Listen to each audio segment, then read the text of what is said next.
Tice Automotive.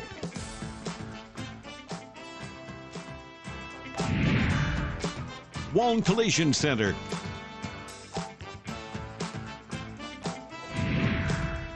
And Zine.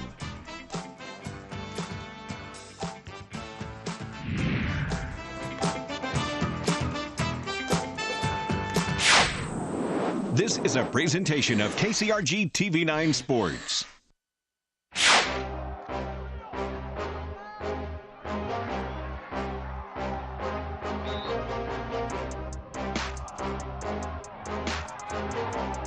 It's Friday Night Lights live, only on KCRG 9.2. Welcome to Week 7 of Friday Night Lights live on KCRG 9.2. Tonight we're in. The Wolves host a ranked and undefeated Decorah Vikings team. Good evening, everybody. I'm Morgan Hawk, tonight joined by Lou Montgomery. Decorah enters this one with an unblemished 6-0 record. They're 2-0 here in District 2 in Class 4A. Well, the Marion Wolves sit at 2-4, 1-1 in district play, and a great opportunity here, Lou, for the Wolves at home, on homecoming, no doubt, to knock off a very good Decorah team. Yeah, it really is, Morgan. You know, the Wolves have a great opportunity here, but it's not going to be easy. Here's a team that's 6-0 right now that's been playing extremely well over the course of the last 6 games and really have found their rhythm. And with first-year coach at hand, they have kind of found the magic sauce to this season. So if Marion's really going to take and knock a Decorah team off, they're going to have to really, really pull some stuff out of the playbook to make that happen tonight. Yeah, no doubt. They'll need their best performance of the year. As we look at Decorah, they are ranked 5th in Class 4A. They had a monster win earlier as they topped Waverly Shell Rock last week, 28-7. They do have a big game coming up next week against a ranked Western Dubuque squad. But this Decorah team has been rolling along. The one thing to note, though, as you look at their schedule, they have a 6-point win, a 7-point win, another 7-point win. So they played close games. So that means they know how to win close games. But on Marion's side, you kind of look at those and say, hey, we just got to get this game to the 3rd and 4th quarter and get a chance to win. Well, yeah, and that's really the key to tonight's game is can you keep it close? And ideally, if you can keep it close, there is that margin of opportunity for them to really take advantage based off of their history to possibly pull one off. So I think you're absolutely right, Morgan. Marion, the Wolves are certainly going to have to play a perfect game and not leave points on the field at all when those opportunities present themselves. This Decorah team is very physical. They've got an excellent defense. In fact, they have the best defense as far as points allowed in Class 4A. They've allowed just 12 points per contest. But Mike Tungan, in his first year here at Decorah, he's got a lot of experience, including at the collegiate level as a coach. He has got a real good team this year. As far as Marion, the Wolves come in with a 2-4 record, 1-1 within this district. They started the season 0-3, losses to Clear Creek Amana, a loss here at home to Benton. You saw them last week knock off a real good Solon team. Yeah, it was a good game. Then they lost at Center Point Urbana. But since that point, the Wolves have won 2 of their last 3, a victory at Maquoketa, a win running away against Waterloo East, and then a setback last week against a ranked Western Dubuque team. So their head coach, Michael Joyner, has commented that this team has had their share of ups and downs. They played well at times, but Lou, they're trying to put it all together. They're going to need to tonight. Yeah, they are going to need to put it together. You know, I think it's going to really hinge on their ability to make some big plays. I mean, they're going to have to really take and stretch the field a lot, stretch this Decorah defense, and really see if they can get the ball down the field in a hurry and ideally keep the chains moving. I mean, you know, if you want to play ball-controlled football, you know, you take your 5, 10-yard outs, and then that's going to give the opportunity for those corners and safeties to cheat up, and then you try to go on top, you know, and see if you can break something out there and mix in a little bit of the run as well. So a lot of formula to think about, but those of you at home who are watching certainly should be an entertaining game. The last 2 meetings in this series have been entertaining. Last year, Marion won 28-21 in Decorah. 2 years ago, Marion won by 1 point here in Marion. So the Wolves have won the last 2. Decorah the favorite coming into tonight. We'll take a timeout and return as we get set for kickoff. A big thanks to tonight's featured sponsor. As we go to break, we'll be back after this.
And welcome back.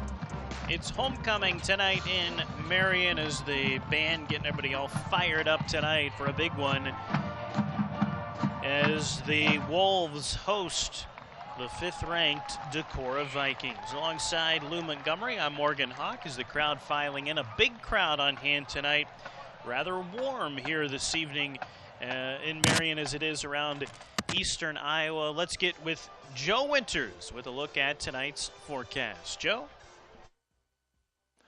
For 7 weeks in a row, we now have seen beautiful weather for Friday Night Lights. Tonight, we're seeing a cold front move through during the game. We'll switch the winds, but I think they'll remain fairly light. We are going to see temperatures drop from the 70s all the way down through the 60s. Much colder early next week, but the early outlook for next week's game, the 8th week of the season, also looks good weather-wise. It's been a nice run of weather. Back to you, Morgan and Lou. Thanks so much, Joe. And Lou, yeah, Joe is right. We've, it seems like every week we've had just gorgeous weather. And sounds like it's going to cool off a little bit, but then warm back up for another Friday night next week. Yeah. I mean, you couldn't ask for better weather in eastern Iowa in October. I mean, this really, really is uncharacteristic of Iowa. And I've lived here my entire life. And, usually October you start to kind of get that, you can smell the chili, cooking over there and hot dogs and all that stuff, man. And we're seeing the student section walking around with shorts on and T-shirts, So certainly, certainly I'll take it. That just means that, come April, we're going to be getting something nasty still in April. So it's going to come. There's a trade-off. It is a trade-off. It is a trade-off, my friend. Well, these two teams get set for this one. It should be a good one in store, and it's hard to believe it, but already the 7th game of this season is the teams marching toward the postseason. Decorah is in an excellent spot, of course, with that undefeated record. It's 6-0. But 2-0 in the district is the more important mark, because in Class 4A, advancing to the playoffs, if you are your district champion or the runner-up, you automatically move in to the postseason. So you've got Decorah at the top of this district, and then there is a giant cluster of 4 teams following that, including Marion. Marion, Western Dubuque, Waverly, Shell Rock, and Waterloo East all sitting at 1-1 in the district. Mason City at 0-2. So when you look at that, knowing that the top 2 teams get in, this if you're Marion, boy, this is a big game for you for your playoff hopes. Yeah, absolutely. I mean, and that's why Marion, you shared a little bit earlier in terms of, this is not Marion's not afraid of this team. I mean, they played them very well over the years. They certainly are familiar with this team, meaning Decorah. And they're coming in hard, man. They're going to come in, ready to fight, ready to compete. And I fully expect them to open up the playbook tonight and try to take one here from Decorah. Decorah and Marion will take a timeout as the crowd files in, finds their seats for this one at a beautiful new stadium here in Marion. It's the Wolves and Vikings coming up. Big thanks to tonight's featured sponsor, Zeem. Always local, always free. You're watching Friday Night Lights live on KCRG 9.2.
Welcome back to Marion. The Wolves hosting the Decorah Vikings. Before we get started, let's listen in to the Star Spangled Banner.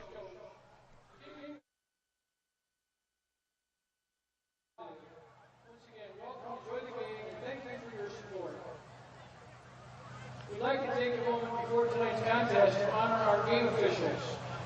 Officials provide essential service for our events and the student-athlete experience. On behalf of Marion High School, please help us say thank you to tonight's crew. Marty Bowen, Casey Bowen, Matt Donnelly, Greg Vansky, and Adam Moyers. Thank you. As the umpire for Sunday takes the field, please rise as usual for tonight's national anthem.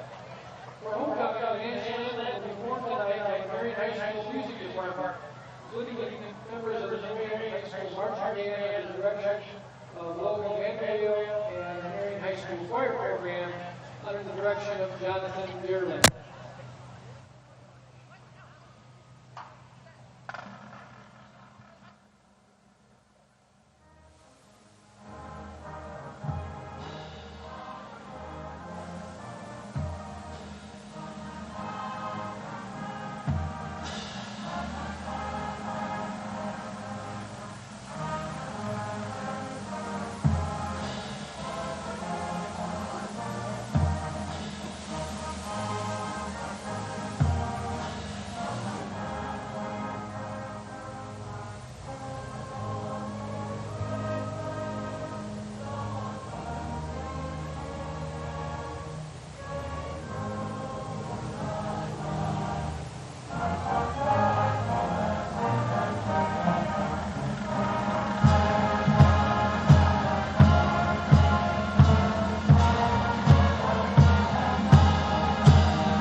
Job by the Marion Band and Choir tonight with our national anthem.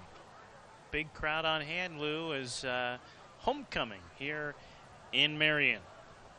Yeah, it really is, and there's been a lot of homecomings over the last couple of weeks, at least we've been at, and certainly this one's an exciting time for the Wolves and their fans and their students, of course. So a large contingent on this warm night for football here in eastern Iowa as we get prepared for the big show. So let's see what we get tonight. A big light show. Your TV's not broken. It's just the light show here in Marion as the Wolves take the field. Beautiful facilities. This is our first time for you and I, at least, and we have done soccer here, but beautiful press box, beautiful field, the turf. Lots of great seating and awesome track. Yeah. We're excited to be here. Yeah, it really is, and you know, I can't tell you what as a high school student you get to play in a stadium like this for all your home games, and you know it's impressive of a stadium, and certainly a huge shout out to Marion for their ability to rebuild after the derecho and come back to a beautiful stadium like this. Yeah, they were previously played down at Thomas Park. The press box destroyed in the derecho in 2020, and as were a lot of things here in the Cedar Rapids, Marion area. But beautiful facility here, and right near the high school, right next to the high school. Yeah. So right here on campus. They had an interesting year after their field after they didn't have a field. That following year after the derecho, they played on Saturdays. They shared the field with Linn-Mar. Linn-Mar, yeah. And so split things up that way. So Linn-Mar is very accommodating to help out with that. So a little bit of a different year, but they're happy to have their own field, and we're happy to be here tonight. Yeah, I mean, it just tells you the resilience of the community. I mean, when you're able to come together in times of crisis, and your ability to certainly share your field, and I mean, that just says that you got a great community, and that's what we're seeing here tonight. Two communities that have come together that for the betterment of student athletes. So it'll be Marion's ball first, and away we go as this one bounces into the end zone. Let's take a look at the Marion offensive starters, and a big thanks tonight to Decorah Bank and Trust, bringing you tonight's starting lineups. Number 12, the quarterback, Caleb Deers. That is, there has been a change there, so Deers is not the starter. The quarterback is number 7, Andrew Amon. Deers, who's actually a Northern Iowa commit, is out now for the year as he's had surgery. As they go throwing on the first play from scrimmage, and that one is incomplete. Yeah, that one was well short of the intended receiver. Certainly had a guy that kind of got behind him or behind the defender and just underthrew him on that pass.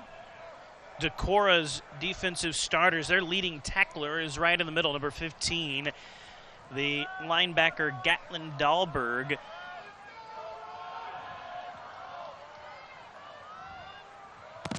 A lot of talent on the defensive side here for Decorah, as we mentioned, allowing just 12 points per game. That is best in Class 4A, as Tommy Sexton pushes the receiver out of bounds here. That was Aiden Bailey. Going to bring up 3rd and 6 for the Wolves here on their opening drive. Yeah, here's another look at it, just an instant replay here for you folks. You'll see here just a quick 4 or 5 yard out. I really like these short passes, at least in my opinion, just because it gets your quarterback into a little bit of a rhythm, gives them an opportunity to get a little bit of the cobwebs off. We got a penalty here. Timeout. Marion takes a timeout. Yep. First before this 3rd and 6. 49 seconds or so into this game. A couple of the other names on the Decorah defense to keep an eye out for. On the defensive side, number 77, William Hahn. He's a second-team All-Stater from a year ago. The secondary is very good. Hippo, Graw, Krieg. Yep. This is a very athletic and physical defensive team for Decorah as we take a look there at the Marion offense, getting set for this 3rd and 6. Well, yeah, they got some big guys up front here for Marion. They certainly are going to try to get man on man and get some helmets back and forth. And there's just a little outside screen there for, will be close to a first down. We'll see where they spot the ball. Just short. So they needed to get to the 30. They are a half yard short. So a big stop there by Decorah, and Marion bringing out the punt team. Yeah, most folks at home will probably be like, well, this is 4th and 1. You should probably go for it. But I think you're early enough in the game right now where, you got a little bit of feel for what the defense is going to be putting in front of you for the remainder of the game. Play it safe. Let's punt it away. And let's see what we get on the defensive side. He'll take a pretty good punt there by Noah Case as it sends the returner, Hippo, backpedaling to the 29. And now the Decorah offense comes out Again, we thank Decorah Bank and Trust, bringing you tonight's starting lineups. This Decorah offense is very balanced. Louis Buxa, the senior quarterback, also a captain, manages this offense well as he's thrown for over 950 yards, 10 touchdowns, 2 picks. Got a real good run game behind him as well. 1st and 10 for the 29. Yeah, nice stop there by the Wolves, being able just to kind of sniff out that run. Drops the running back in the backfield. Here's an opportunity to look at the Marion defense. Logan Tilkus, the middle linebacker, number 15, the leading tackler. We've also got Landon Tilkus, a junior, as a linebacker as well. So loss of 4 on 1st down, and they'll get back to the original line of scrimmage here. Gavin Grau, the ball carrier. Yeah, again, you can see that the Vikings are wanting to establish the run first. They haven't had any success yet quite at the quarterback position, or at least at throwing the football. So now they're clearly in an opportunity where they're 3rd and 11, so we'll see if they can see what they got in the passing game. Buxa back to throw, looking. He's got time. Now he's flushed to the right. Pressure coming. Throws back the opposite way, and it's in and out of the hands of the defender. Linebacker Landon Tilkus. He had a pick 6, but just couldn't hang on. Yeah, he's going to have nightmares about this one tonight because he had a pick 6 right in his hands. And, oh, my gosh, that one he just took his eyes off of it. I think he was looking at the end zone without looking at the ball first. But nevertheless, it's a 3 and out forced by the Marion Wolves, as Decorah, very high punt here that will bounce out inside the 20 and down near the 17-yard line. What an excellent punt there by Noah Milburn. Yeah, that was a beauty. He got it up there, got some height on it, underneath it, and gave his team an opportunity to get some players down there, and certainly took a very favorable bounce. Now, if you're Marion, Morgan, you got to put something together maybe on this drive. I mean, I think you got an opportunity here. You got a long field to work with, so we'll see if they decide to go with a methodical approach or if they're going to start opening some things up. Yeah, so both teams punt on the opening drive. Nothing going here for the Wolves.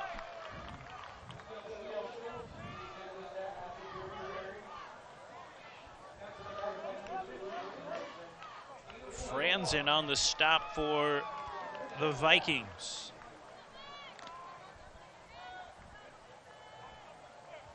They do gain 1, so it'll be 2nd down and 9.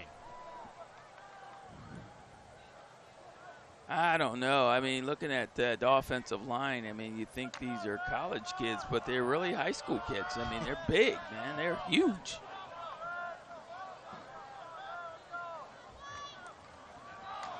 Handoff and running into a wall of Decorah Vikings.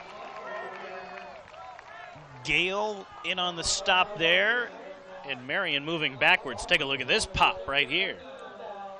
Yeah, just a quick handoff up the middle, and he just ran straight into a wall there of a white jersey. So, yeah, first contact was William Hahn, the senior All-Stater. He was also the homecoming king, Lou. Yeah, oh, wow. A couple weeks back. 3rd and long for the Wolves. Throw back, it's caught, but only picking up 1 or 2 yards here, and Marion will punt for the 2nd time. Yeah, I tell you, both of these defenses, at least the first couple of series here, have really stepped up, done their job in terms of certainly stopping the run, making big plays, and forcing the other team to punt the football. So it'll be interesting from a strategy perspective what they pull out of the bag to kind of see if they can open things up. Clock stopped momentarily to help a Decorah Viking get off the field as he was banged up a bit, but Case looking for another good punt. This one a little lower. It's returnable this time. Coming out from the 45-yard line.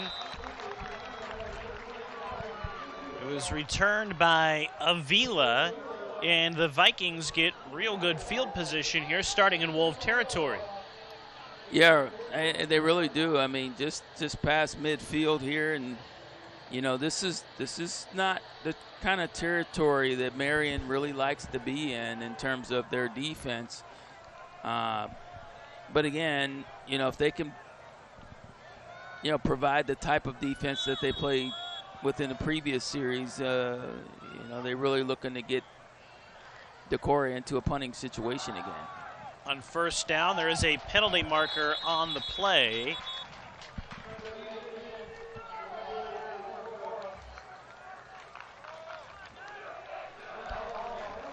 Keenan was the ball carrier.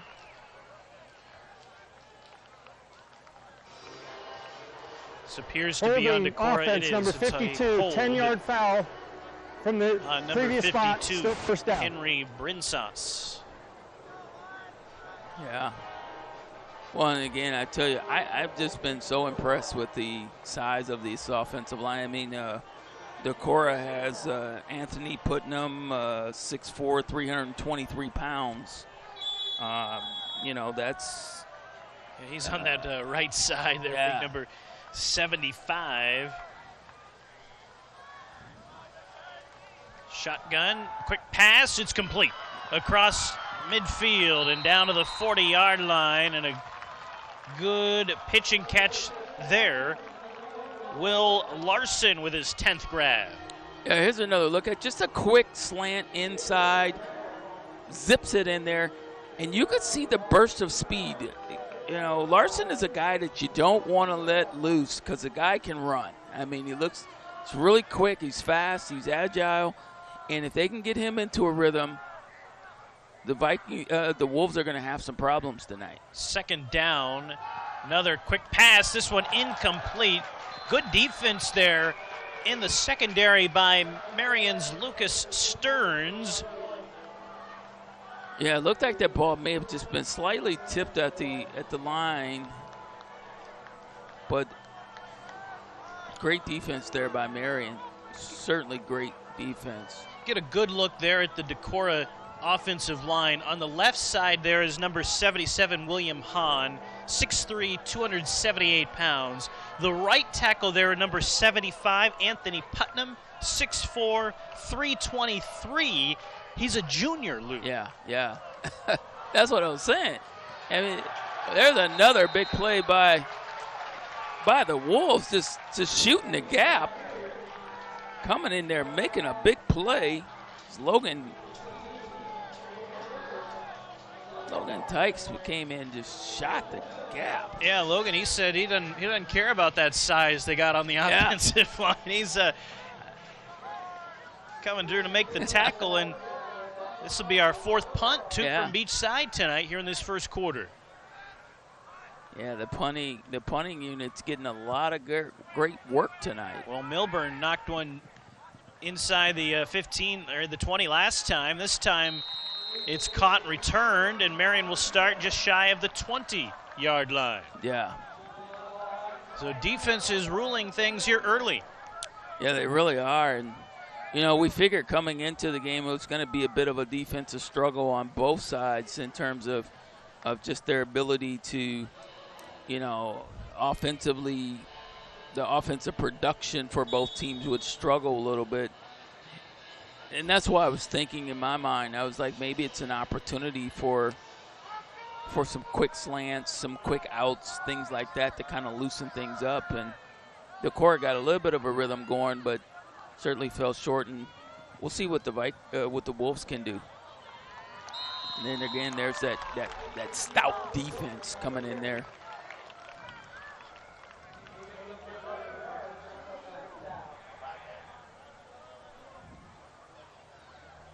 Marion hasn't been able to get anything going on the ground thus far, as we're now under 5 minutes in the first quarter.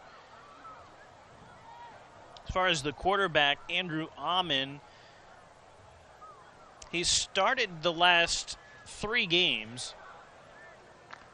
43% passer, 220 yards, 3 touchdowns, 2 picks. 2nd down and 9, looking to throw here, and that is incomplete. Good coverage there by Jarrett Erisman of Decorah. As we mentioned, Marion's quarterback for the first 3 games, Caleb Deere, is a 6'6", 215-pound senior.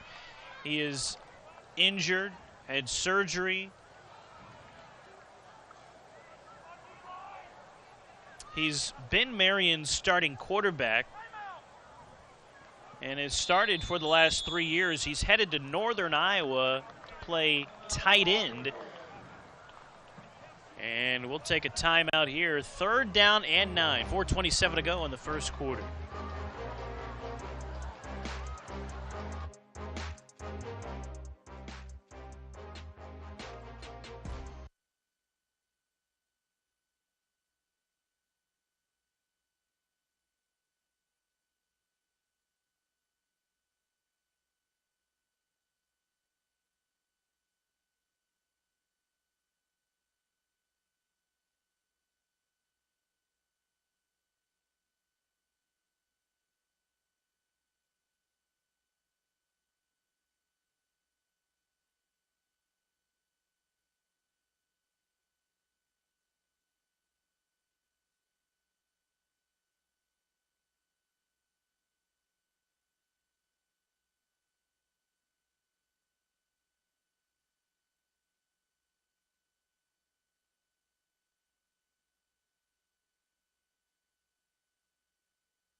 Third down and 9 for the Marion Wolves. First quarter action, no score. Amon back to throw, looking left. Now he's flushed. He's going to race for the first down, sliding safely in at the 32-yard line. Yeah, smart heads-up play by the quarterback there. Andrews Alleman, just knowing down and distance where he needed to get to, tucks that ball away and smartly slides into the first down. So great heads-up play by a quarterback on that play. So Marion's first down. They'll look for another. The pass out, incomplete. Trying to hit Matthew Daninger.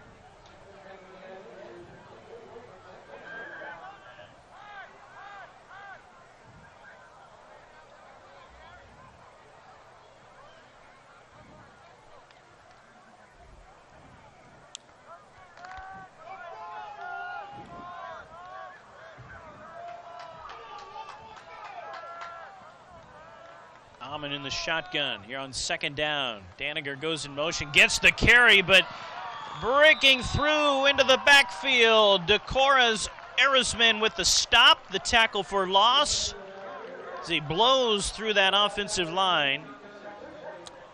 Yeah, he sure did. He was just came in there like a rocket. You'll see right there.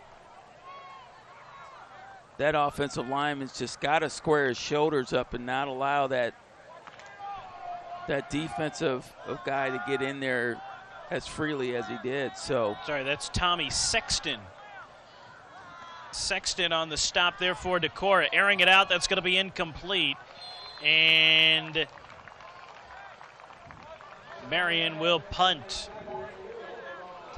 So Tommy Sexton in on the stop there, on the big 2nd down play, and then on 3rd down, incomplete.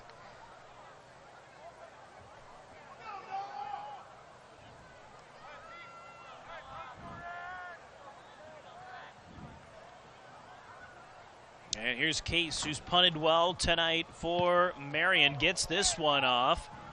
And it's going to be caught at the 41-yard line.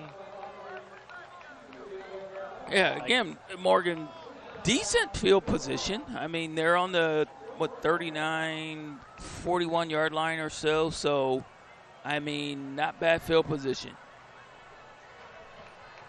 3:09 to go in the first quarter. That big offensive line for Decorah goes back to work. Marion looking to bring pressure. The handoff. Nothing doing. Stopped there by a couple of Marion defenders. Yeah, again, they're just not having any success at moving the Marion defense around. And likewise, on the other side, Marion's just not getting opportunities offensively. So, this is straight up, real talk. This is defensive football as we see it right now. Second down, 10. Bucks in the shotgun, the toss out. This is Graw. He's looking for space, but Marion just playing really good defense here in this first quarter, and a nice stop. Brought down by Fisher. Yeah, he makes some nice moves here. You'll see here, just kind of jukes the guy, whoop, right there, and was able to get around the left corner there, or right corner, I'm sorry, and, picks up decent yardage, quick 5-yard gain. So, nice foot movement there by that young man. Yeah, Lucas Stearns in on that stop as well for the Wolves. Here's a third down. They're calling it 7. Back to throw. It might have been tipped. It's incomplete. And again, this Marion defense holds. Yeah.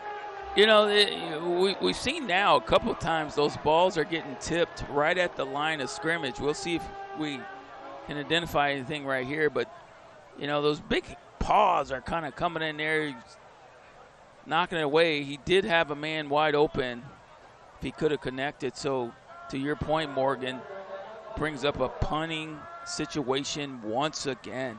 And Milburn's punted the ball very nicely. This one very high, and fair catch called for. And that's 3 now that Milburn, he's 3 for 3 of punts inside the 20. Yeah.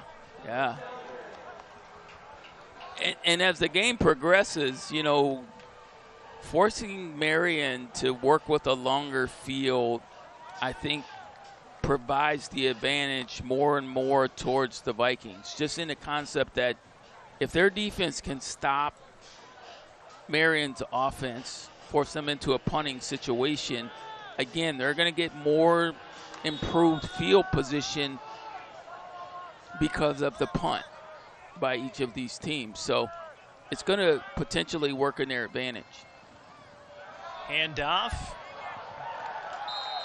Up near the first down marker, gain of 9 on first down. So, Lou, are you saying that punting is winning?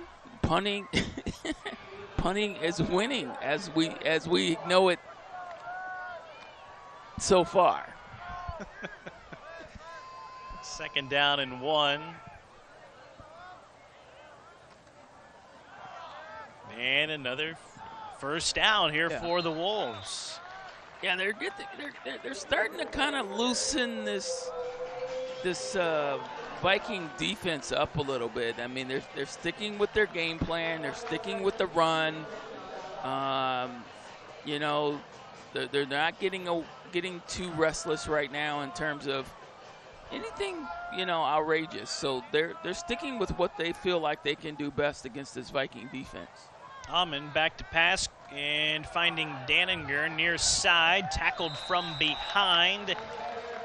Once again, Tommy Sexton, the junior linebacker, has been all over the field tonight. Gets the stop. Yeah, he has been, and he continues to bring the wood tonight in terms of just being able to get to guys and tackle, making sound tackles and things like that. And man, he's hammering away at these cats. They don't need to run another play this quarter, as you can see there by the play clock behind you, or behind the players, and they're going to let this drain out into the second quarter. So after one quarter here in Marion, no score. Defenses have been stout, but Marion driving. They'll be faced with a 2nd and 3 when we return. Big thanks to tonight's featured sponsor. It's Zeem, always local, always free, and you're watching Friday Night Lights live on KCRG 9.0.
First play of the second quarter, no score. Marion and Decorah. It's 2nd and 3. Quick pass, it's caught, and a first down, Marion. Yeah, nice execution there on that play, and this, I mean, that's to me, that's the play that I think works really well for teams, particularly early in the game. Just these really quick outs, get it to them quick, be able to hit the sidelines, you get out of bounds or whatever, but it's a quick hitter, and it opens things up for you later on in the game. Dagan Michaels on the reception there, his 14th catch of the year. 1st and 10 from the 41. They'll go this way with Danninger trying to cut up field. Not going to happen as Tanner Cuddell on the defense for Decorah gets a tackle for loss. Yeah, I mean,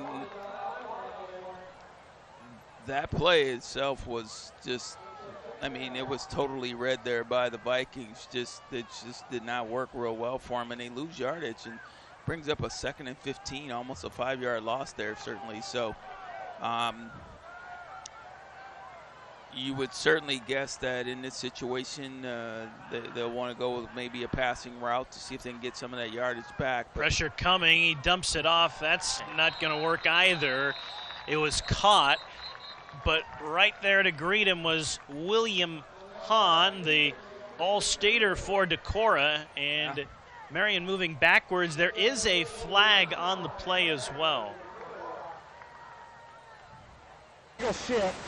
Offense number 14, that penalty is declined. It's a 3rd down. It's an illegal shift on Marion. However, the penalty is declined, so it'll be 3rd down and about 16 yards. Yeah. 17 officially. Yeah, and this is tough territory right now, and if you're Decorah, you got some options here, and you know, they go back to the quick pass. Nice catch by Danninger. He gives them, if nothing else, a little bit of room to work with here and try to pin Decorah deep in their own territory on the punt. So they don't get the first down, but they get 8. Take a look at these hands from Danninger. Yeah, he just reaches out there and snags this ball. Tucks it away, is able to get around that right end, and nice looking play there, but you know, certainly if they had not given up those 5 yards, maybe, you know, the change could have moved for them. Well, 2 excellent punters. Very low kick here. It's returnable and out to across the 40, and the Vikings will start at the 43-yard line. Avila was the returner. Yeah, he really didn't. The punter there just didn't have an opportunity to really get his hands on the ball cleanly and be able to, make great contact with it without the pressure coming in from Decorah. So it was tipped at the line, got a very low trajectory, and gives the Vikings again really good field position. Yeah, best of the night here. 1st and 10. Bucks are the quarterback. Toss out to the near side, and it's caught. Will Larson. Officials are coming together here. I don't see there is a flag. It's on the right in front of the Marion sideline. So it is a hold on offense, number Decorah. 87, 10-yard penalty from the spot of the foul. Remains 1st down. Yeah, Marion again is kind of doing a really nice job of just reading the cues. The Vikings decided to kind of go with the same kind of philosophy that the Wolves have taken, just going with that quick out pattern.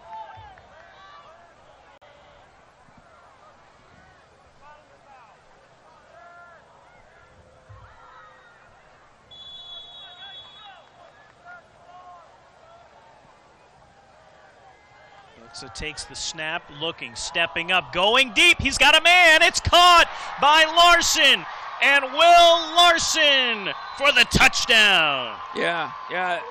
I told you earlier in the broadcast tonight that if Larson got loose, he has speed, he's got tremendous hands, and we saw it on that play where he was just able to run right past the defender.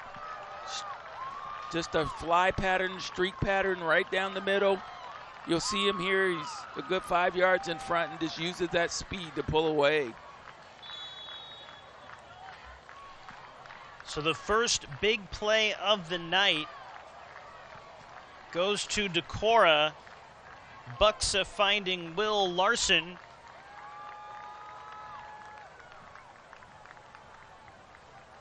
Our first big play of the night results in our first points of the night. The point after is good. It's 7-0 Decorah early on in this second quarter.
Decorah takes a 7-0 lead on a long pass from Buxa to Larson.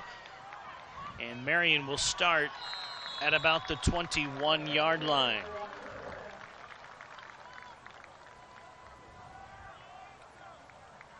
Yeah, I think if you're the Wolves tonight, at least in this series, you got to have some sort of answer to this. You certainly want to get some offensive production going, and certainly you can't make frivolous mistakes, and I think that's where Marion has really struggled a little bit tonight so far, as they had some opportunities where they could make some big plays or getting better position and kind of gave up the yardage. So again, sticking to the run is what they want to do. Again, I kind of like the quick passes personally, but I'm biased, and I also like the fullback, but they don't run them either. So I guess My commentary doesn't count, Morgan. I don't know if you saw the 49ers Seahawks game last night. Oh, yeah. Their fullback got into the end zone. He did. I mean, big number 44. Yeah, or the Niners fullback, I should say. Yeah. See, us fullbacks, we do stuff. There's a big hit right there. Who else? It's our guy, Tommy Sexton, number 22. He's having a night. Man, he's having a night, man. He brought some heat on that one. Sniffed that out, shot the gap, came right in there and laid the boom. He's a big kid, too. Good looking. Junior, plays running back, a linebacker, 6'3", 207. It's good size. Really good size. Still got another year left. Yeah, he's one of many very talented defensive players on this Decorah team. One of the best defenses in the state. Pass ahead, it's caught. Danninger racing to the end zone, and Marion answers. Wow, what a huge play there. Folks, just like that, Marion comes back with an impressive play. Right down the center of the field, puts it right where it needed to be. We'll take another look at it. Here it is right here. Great protection by the offensive line. Danninger just runs right past the defender, right on into the end zone, and shuts the lights off tonight.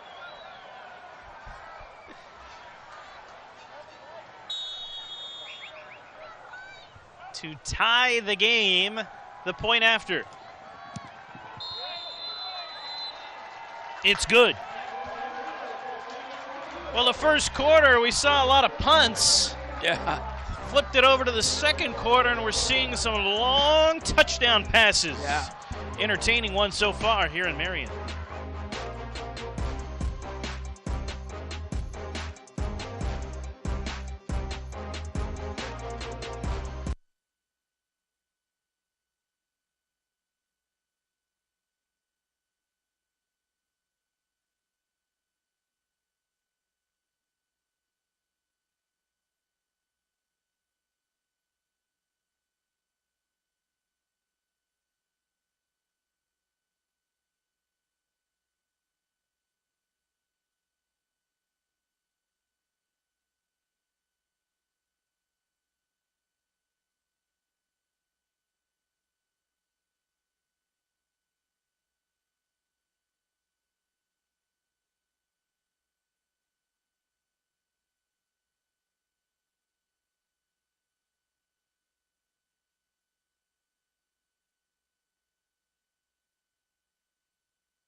The kickoff brought out across the 25 by Decorah's Mason Avila. And we are all square. It's 7 apiece. A long touchdown reception by Will Larson for Decorah was followed up by an even longer one from Matt Danninger, and we are tied 7-all. This Decorah defense goes back to work.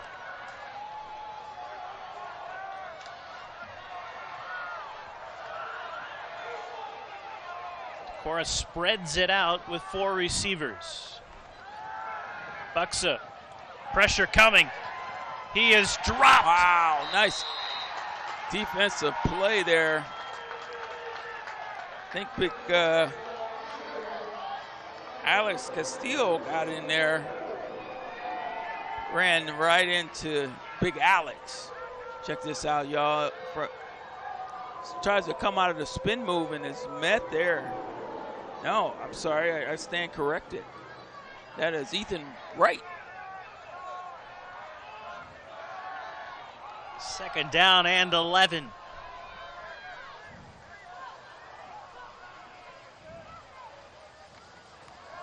Try to run up the middle and nothing is there. This Marion defense playing strong so far, and it'll be 3rd down and long. Yeah, we talked about it at the beginning of the game. I mean, you know, both of these teams know each other very well, and they've certainly played each other very well over the course of the years. And you know, certainly Marion's not afraid of the 6-0 record, and they're coming in here tonight on homecoming to win this thing. Decorah, throwback pass, it's caught, and they'll be short of the first down as Trevor Keenan caught the pass. It's 4th down and about 5. They do have their punter on the field. And I might imagine they'd punt this thing away, right? Yeah. Yeah. Yep. Well, I think it's a great play call. It just takes a lot of time to develop the play, you know, and I think that's what really, because it allows for it allows time for the defense to recover. Wow, that snap was bounced back to the punter. It takes a Decorah bounce on the other end as well and rolls all the way down to the 15.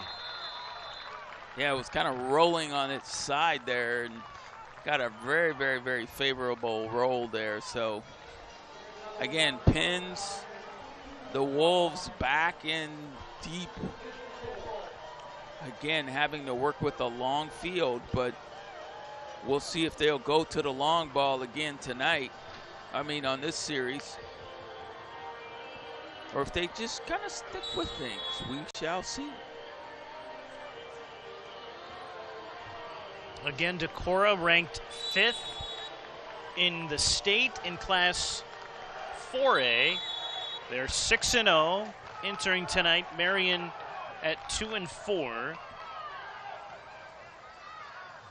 Big game here in District 2. Almond, they go but the air, and it's picked up. Intercepted. He did hang on. It's picked off by Decorah. Huge play there by Decorah, by the Vikes. Man, we're going to take another look at it, Morgan.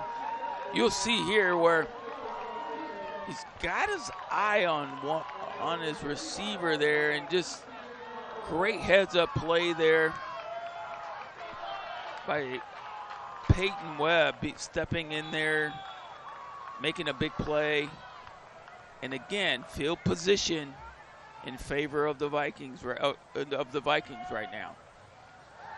So best field position of the night, going to the air. It's caught by the tight end who snuck behind the defense. And Decorah quickly jumps in front. Noah Milburn, the big 6'5" tight end who got behind the defense. That's his 6th touchdown of the year. Yeah, Noah Wilburn is a good-looking player. I tell you, 6'5", 198 pounds. Goes up at its highest point, just runs a flag pattern here just right towards there and goes up there and reaches it. That safety has to come over and provide some help, and was just there too late. So 2nd touchdown pass of the night for quarterback Louis Buxa. And Decorah up 13-7, make it 14-7 here in this 2nd quarter. Big thanks to tonight's featured sponsor. It's Zine, always local, always free. You're watching Friday Night Lights live on KCRG 9.2.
Back to Marion. Decorah has taken a 14-7 lead. A touchdown reception by Noah Milburn. The touchdown came right after an interception by Trevor Keenan.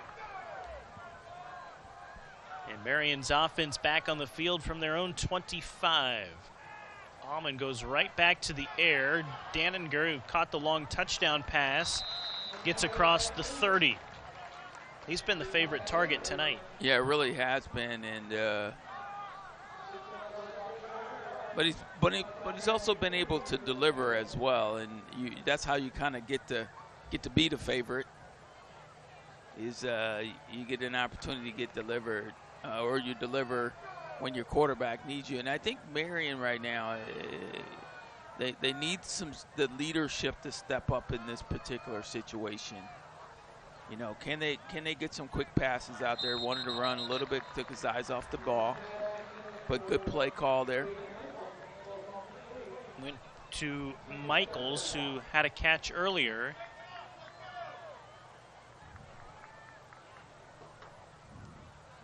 Third and 3.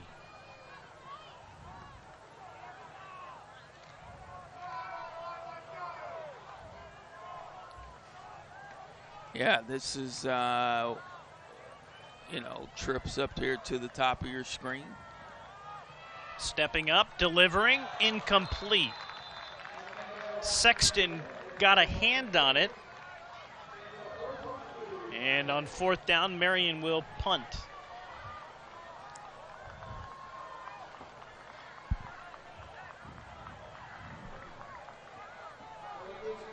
Noah Case has been busy tonight, punting the football, and he's done a really nice job. Yeah, has done a nice job. It's rare that you see a 6-foot, 215-pound punter, but he puts a lot of air underneath that ball. So, well, the returner appeared to call for a fair catch, but he's been able to run up the sideline here, and Marion's sideline can't believe it. He certainly threw his hand up in the air as if he was calling for a fair catch. And the Marion coaching staff is beside themselves at the moment that he was allowed to run up the field here. There also is a flag on the play. We also have an injured player on the field. Yeah, we'll see if we can get a replay of that, just so that our folks at home get an opportunity to maybe see what we are seeing or saw. You'll see here the it certainly was questionable. He did look like he gave a bit of a wave there. That's close. I mean, yeah.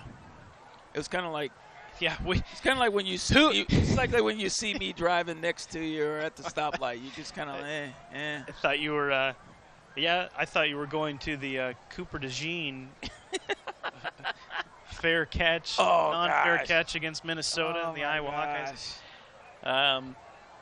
That was one for the history books right there. I don't know if we have the flag settled yet, have we? I mean, there was a flag on the play. Perhaps they picked it up. But there is a player who was injured, and that was Gatlin Dahlberg of Decorah as he walks off with some assistance. And it will be Decorah football at the 49. Tune in every Monday at 6:30. You can catch more of Lou as he'll be joining Scott and Scott for On Iowa Live here on KCRG 9.2. They'll break down this weekend's Iowa game against Washington. And every Hawkeye football game each week, Mondays at 6:30, live at Union Station. Yeah, it's a lot of fun working with probably two of the best professionals that I know in the industry, certainly, and they do an amazing job. Here's a big run by Decorah right up the middle, but he is met quickly at the 35. Grow on the run. Michaels knocked him down at the end. Take a look at this hit coming up, and a real nice gain. Hello.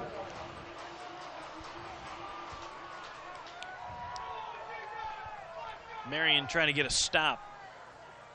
This Decorah offense starting to figure some things out in the second quarter. Quick pass, it's caught. Yeah. Larson again, and a first down. Yeah, nice pitch and catch there, just right in front of the referee. You kind of use that referee a little bit as a shield. I think it's the umpire sitting there. He's just kind of back there in the way, but he used him a little bit, man.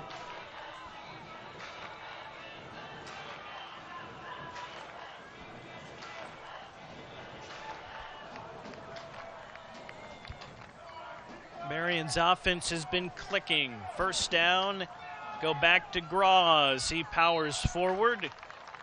Nice gain of about 5 yards. Yeah, Graz is starting to get a little bit of a rhythm right now. He's starting to be, he's a shifty little runner. He's a senior this year. He's 5'10", 170 pounds, but certainly got some moves in his bag, and can certainly make some folks miss.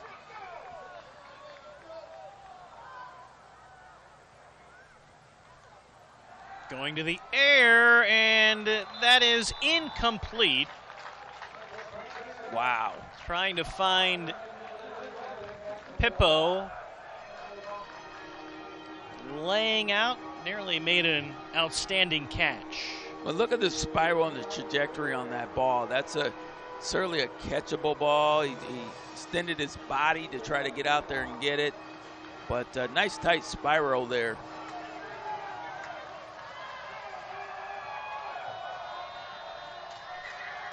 Third and 5. Go across the middle. That has been working tonight, and this time it's a touchdown, Decorah. Yeah, that inside slant pattern has been working for them like clockwork. You just kind of, as your quarterback, you step back, you really focus on that umpire sitting there,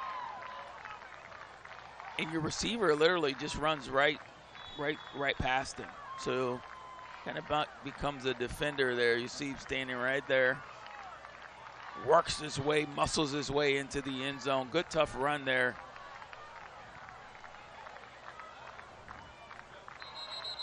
Marion's offsides here. Yeah. They'll just, well, they blew it dead, I believe. They're going to have to re-kick it. Got a little bit of a fast start there off the edge. Replay the try.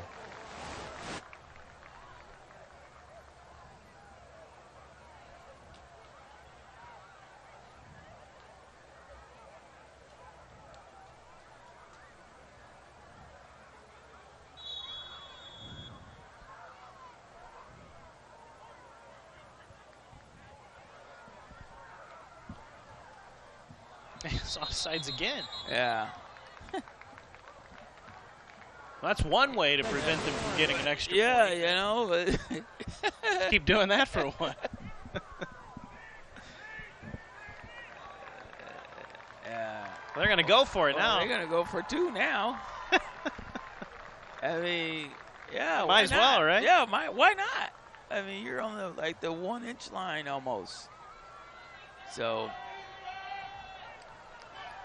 and you got a big offensive lineman there, and see if they can get a little bit of a push here, and why not get an extra couple points out of it? Or They're going to throw it, and they convert. yeah, smart play call there. Everybody knew it was going to go up the middle. They fake it up the middle, go to the outside. Great execution, great play call. Boy, Lou, this game has really turned. It was 0-0 after the first quarter, and we've had big plays here in this second quarter, And Decorah has really been able to find some success passing the football. Yeah, I really have, and that's really a result of the wanting to kind of run the football at the beginning of the game. Wasn't having a lot of success. We've seen a whole lot of punts at the beginning of the game because of that defense. And now Decorah is starting to get a little of those cobwebs off. They're starting to kind of find their rhythm, starting to see what kind of defensive scheme that the Wolves are putting out there, and their offensive coordinator's doing a really nice job of play calling in terms of just finding those opportunities to get points on the board. Decorah leading 22-7, 3:27 to go here in the second quarter.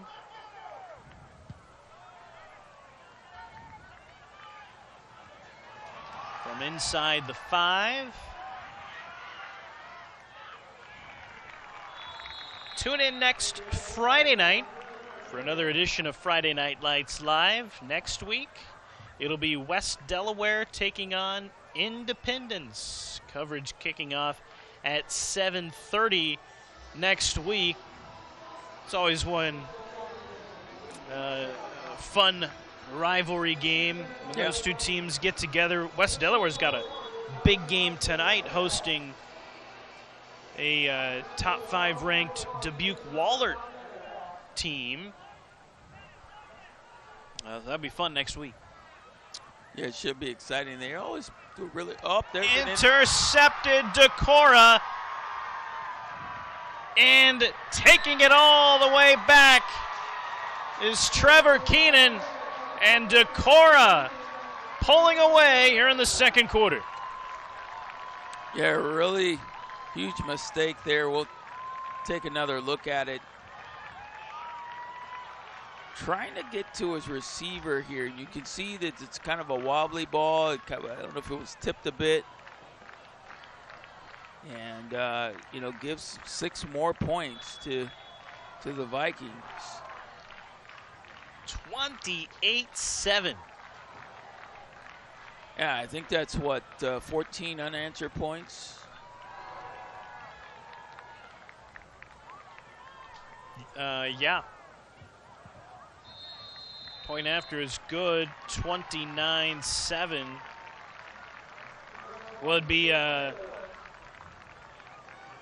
more than that. It'd be it was 7-7, so about 22. Yeah. Well, you got the pick. Oh yeah. The two picks. Yep.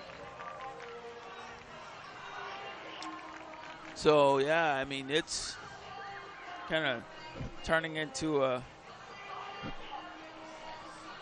show here, and I think you gotta, if you're Marion, you gotta calm your guys down a little bit here. Maybe go back to the fundamentals of what you've been doing. Certainly putting a lot of pressure on this defense, because certainly you're giving points away here. Yeah, it's been the interceptions. And Keenan has 2. He has 2 interceptions. So he picked one off, and then on the very first play for Decorah after that was a touchdown pass to the big tight end. Yeah. That made it 14-7. And then here most recently the pick 6.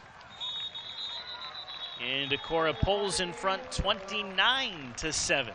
3:09 to go before halftime.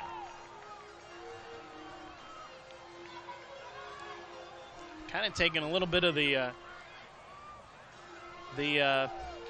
excitement from this home crowd on homecoming, and it kind of happened rather quickly. Yeah, they've certainly quieted down a lot, and it's again, it's tough.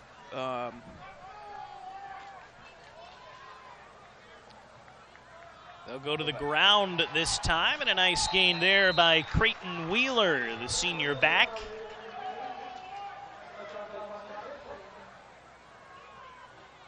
Be a yard short. Yeah, Wheeler's had a couple runs tonight, not very far, but I think that by far was his longest run. Here's another big one up the middle. Go right back to him. So again, the Wolves are finding success.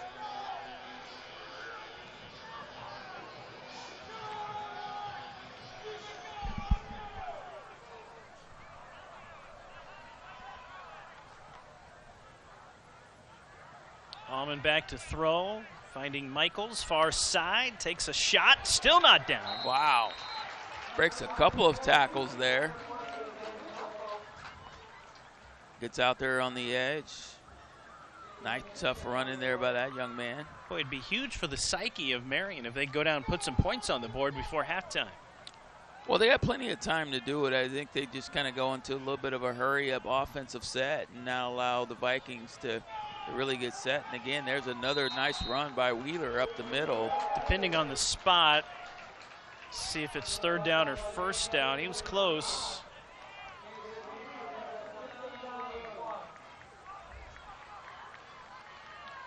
Boy, that's very close. We got an excellent view from the press box. That might be close enough to measure. He is right there. Back to throw on 3rd and an inch, and it's caught incomplete. Oh, wow. Boy, it was a low throw. He went down, nearly hauled it in, and now you got 4th and less than a yard. Yeah, he wanted to go to his receiver Bailey there.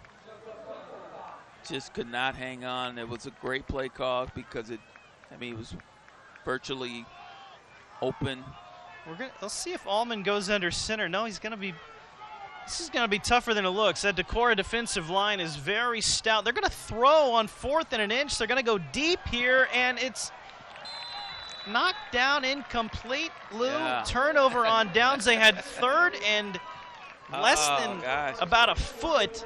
Yeah. And they throw twice. Yeah. And they had some success there with Wheeler as well. I mean, you would think that maybe a quarterback sneak would be in their playbook and just get the big guys a push, or maybe even give it to Wheeler and just let him see if he can pound it in there. But now you have an opportunity where you give the Vikings great field position with still 1:21 left on the clock. I'm chuckling because as Buxa throws, he goes deep, and that is caught inside the 15, rolling to the 10. Yeah.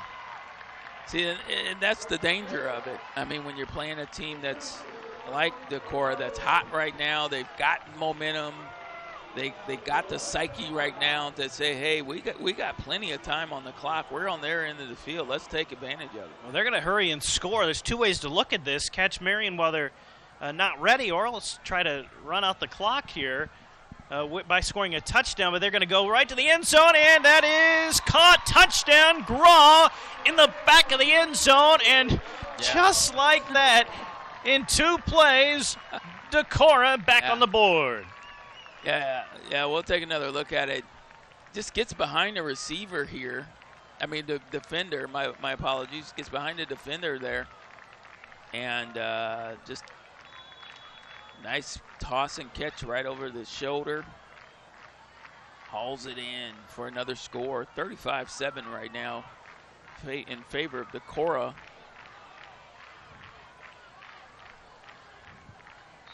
Kick up and good. 36-7. Again, all these points have come in the second quarter for both teams. Yeah. And under a minute to go before halftime. I know if you're Marion, you want to get some points on the board, but you're also not really able to run out the clock because Decorah's got their 3 timeouts. So if you just try to sit on it, they're probably going to use those timeouts and get the football back. Yeah. And we found it doesn't take long for them to score. Well, they're lightning in a bottle right now because they've been able to convert off of the mistakes that the Wolves have made up to this point. And when you're able to capitalize on those mistakes, you got working with typically a short field. Yeah, I mean, my playbook is endless at that point. So I say, if you're Marion right now, you got 2 options. You can go in at halftime and kind of get your guys kind of settled down, give your coaches an opportunity to kind of coach the players up and come out and compete the second half, or, you can try to get some points on the board with a minute left. And I probably personally prefer to maybe give my guys a chance to reset versus making another mistake, knowing how quickly Decorah can score. I agree. I think that, and ideally you would love to do that. The trouble is, Decorah, if you run it up the middle 3 times, Decorah is probably going to get the football back with about 40 seconds left in the half. Boy, Wheeler took a shot. There's the first timeout by Decorah.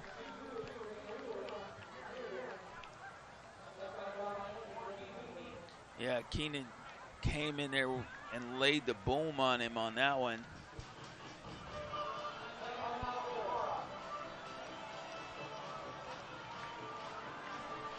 You know, we certainly asked Decorah head coach Mike Tungan, but I would imagine that is probably his team's best quarter of the year, and probably it's going to be tough to top that. Yeah. That's about, barring what happens here in the final 52 seconds. 36 points in a quarter and a couple interceptions. That's pretty good day at the office. Yeah, that's pretty good for a Friday afternoon for sure. We talked about next Friday. We've got West Delaware and Independence. We've got football before that time. Next Thursday, more high school football coverage here on KCRG 9.2. Back to Kingston. It'll be Jefferson hosting Davenport Central. Coverage starting at 7 p.m. Second down and 7. Ahmed back to throw, finds his favorite target, Danninger, is going to be stopped shy. It'll be 3rd and 2. Decorah will use a timeout. Well, yeah, Jefferson's got a game tonight at Prairie. Be interesting to see if we can get some score updates, perhaps as we go throughout the rest of tonight. Some good games in the area. Yeah, that's one of them.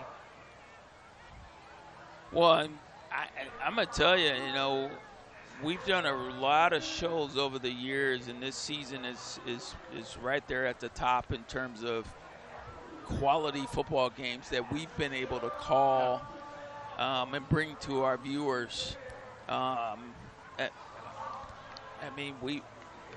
We've been very fortunate, and I think it speaks to the quality of the players in Eastern Iowa in particular, and the teams and how they've grown and developed and matured over the years. No doubt. Really good programs.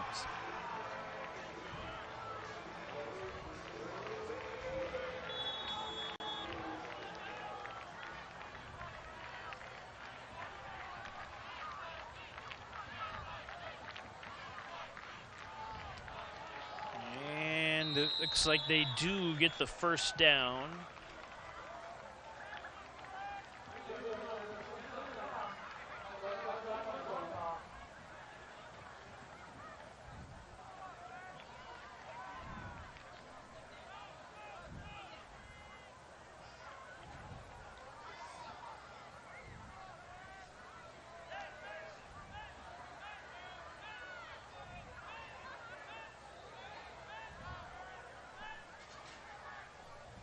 Back to throw.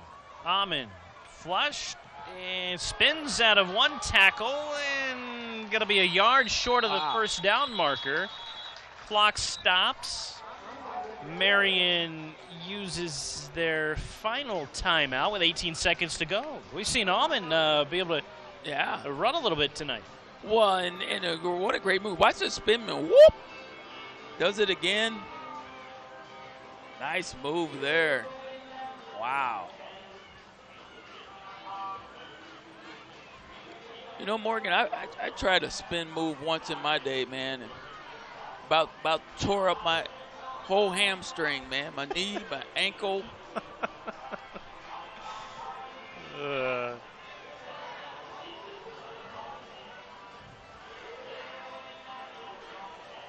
So ball right at midfield. 18 seconds to go before halftime. We'll get pass along some other scores in the area coming up at halftime of this one. Here it's Decorah 36, Marion 7. Marion driving, no more timeouts according to the scoreboard.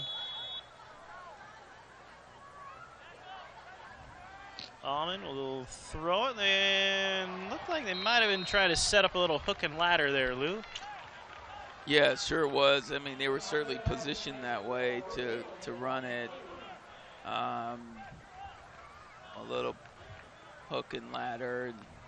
You've seen gotta catch the ball first. Yeah, that's step number one. You've seen what the Chiefs have been doing. Travis Kelce will catch it and he'll throw it back to a running back. They did that again last week. Another big run up the middle. That's Wheeler. We got to hurry here. 8 seconds. I'll have to spike it here. And probably have one play. 7.4 seconds left.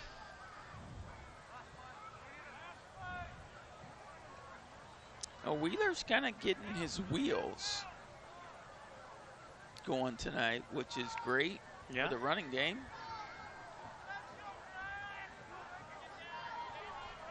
So no timeouts. And back to throw. He's got to get out of bounds, and he does. 1 second left. So they got one play before halftime. One play, or they try to kick it. They might, they're going to bring on the kicking unit. Figure the odds are better at hitting a long field goal, which are probably right. Ball's at the 26. It's going to be 43 yards here. See, the kicker is Landon Tilkus. He has hit from 33 this year, and he's 3 of 3. And that one is up and not going to have the distance and going to be wide. Right, that's a tough kick for a high schooler, especially having to run on the field like that. Yeah. But, hey, you figure your shot is probably just as good to try to kick that as it would be to try to heave one to the end zone. So at halftime, Decorah 36, Marion 7. We'll be back with highlights here at halftime. Get some scores, pass along to you as well. It's all coming up after this.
Welcome back. It's halftime here in Marion. As we look at highlights from the first half, Decorah leading this one 36-7 at halftime. First half, the defenses, they own things, Lou. Yeah, they sure did. And here's a big run up the middle there by Andrew Alaman.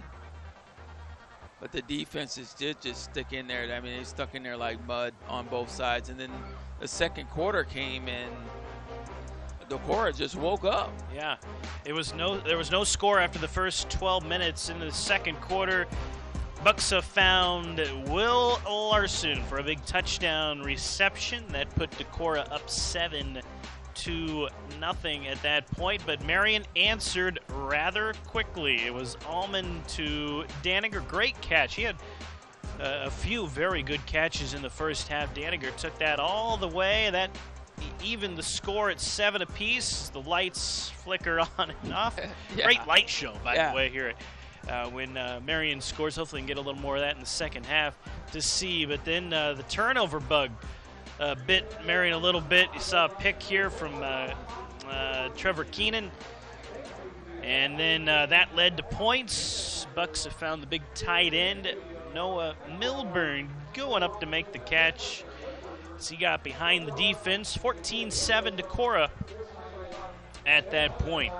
Decorah went, it was a noticeable difference, Lou, in the second quarter. They started going through the air. Yeah, it certainly did. And, you know, it really started with the slant pattern. We just saw there how they just started running the slant. And then on a 2-point conversion opportunity, it looks like they wanted to, everybody thought they were going to run it up the middle, but they took it on the outside. And here's another kind of a tipped ball. And this was the pick 6. Second interception for Trevor Keenan. This one went for a touchdown. Decorah had it rolling at that point. There was another touchdown coming up. It just was an onslaught there. This one, it was a big gain, didn't result in a touchdown. That one's coming up next as Buxa found Graw. This one as he gets the feet down and scores, and Decorah led 36-7 at halftime. Let's watch the dance team here of Marion and also listen into the band who's coming up.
welcome back here to Marion. Welcome back as we're here at halftime, and it is the Decorah Bank and Trust halftime.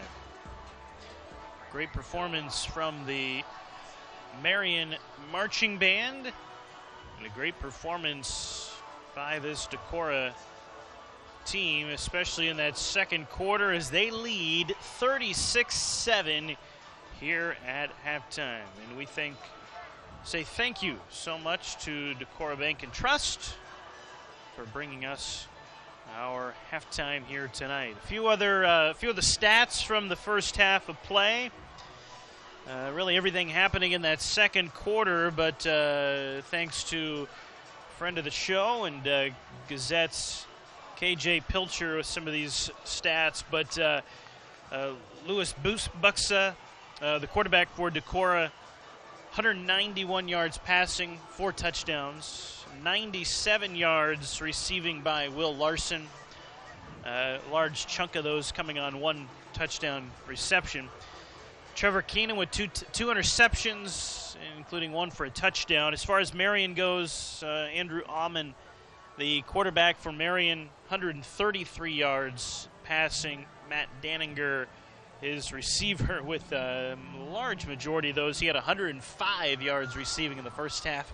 So 105 of the 133 yards passing go to 1 receiver. 36-7, Decorah leads Marion here at halftime.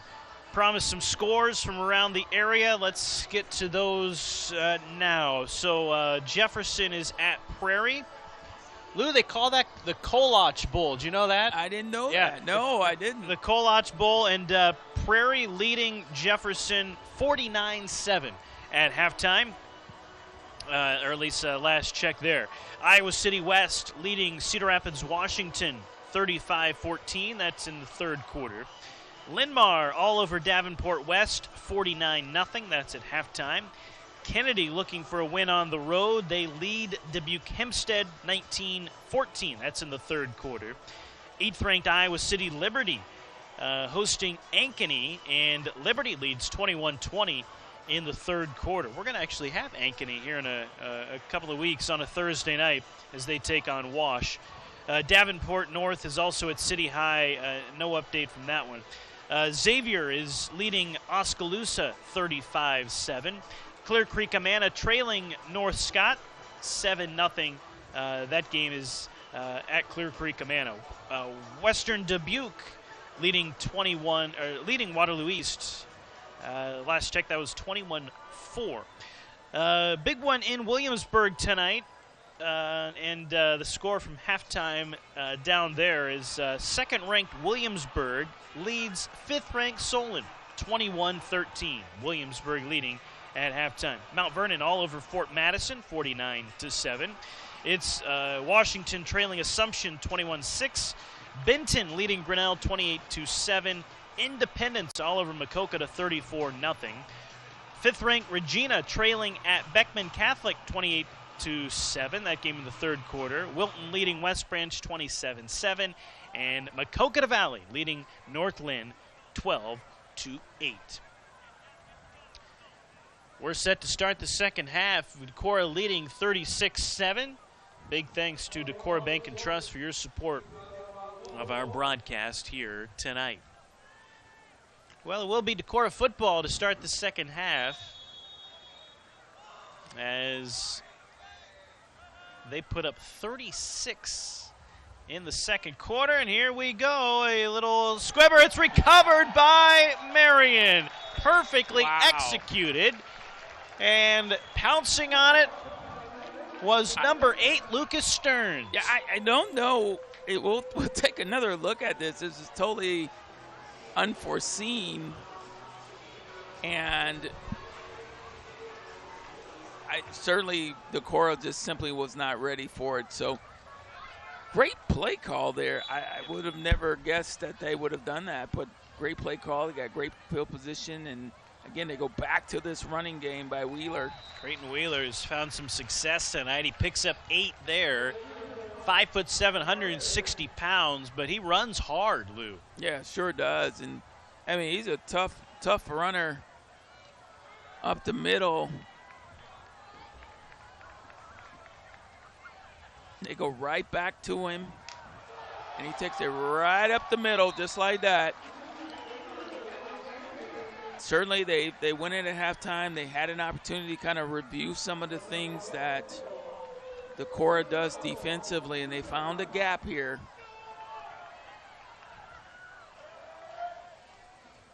They hurried to the line. Certainly they know to run on the opposite end of Tommy Sexton, number 22 for Decorah. It's been certainly a impressive defensive player. He really has, you know, and it's tough to find anybody you'd like to run at in that on that Decorah defense.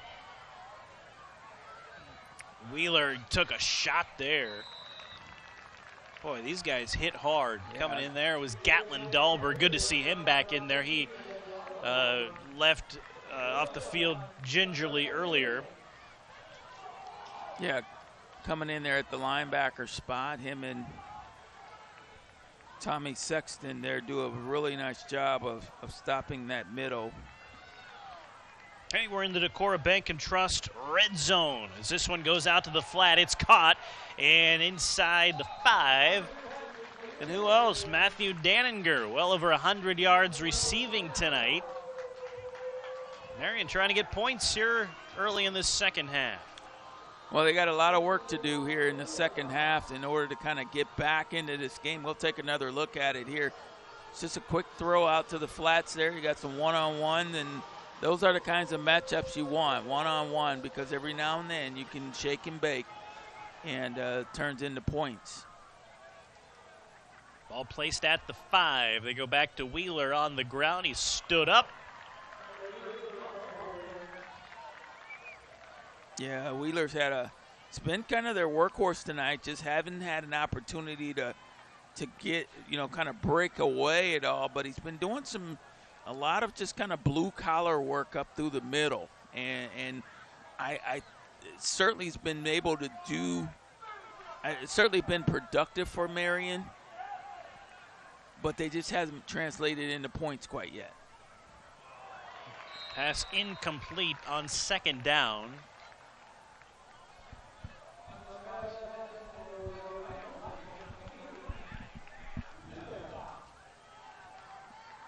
Third and 5.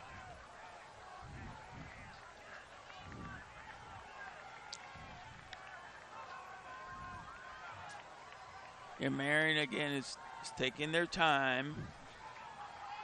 They'd love to be able to put some points on the board right away, but it was all about the field position. I really do think that. Oh, intercepted. Caught at the goal line. Guess by who?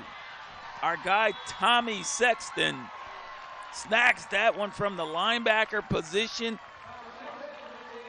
He's 6'3", 207. So those big mitts were able to get up there, snag that one out of the air. And again, the Wolves turned the ball over on an interception. Third of the night.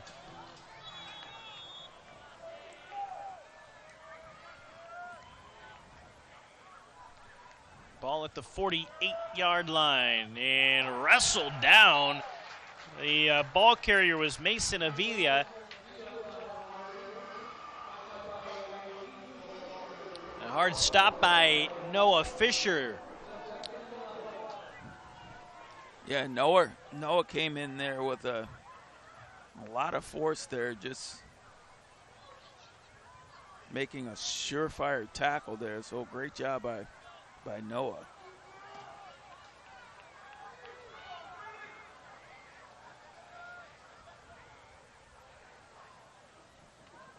Buxa throwing, catching at the other end, and racing toward the end zone is Graw. He's inside the 10, still going down inside the 5, and a big gain for the Vikings. Yeah, it looks like he's down to about around the 1 or 2 yard line.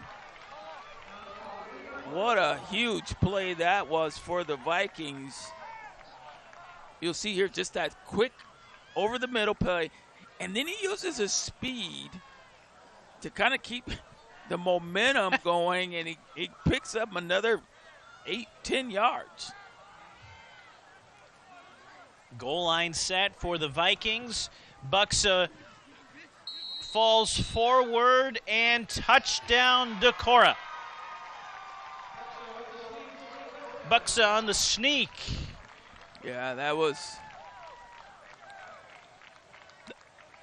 great play call there. You know, they get into this kind of power set. You got those big guys up front. When you got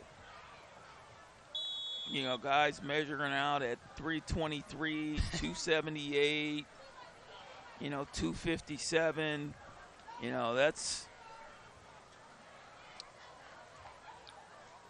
when they back up, but they go beat. Point after is good, and Decorah picks up right where they left off in the second quarter. 43-7, the Vikings rolling here at Marion.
Decorah adds to their lead as they now lead 43-7.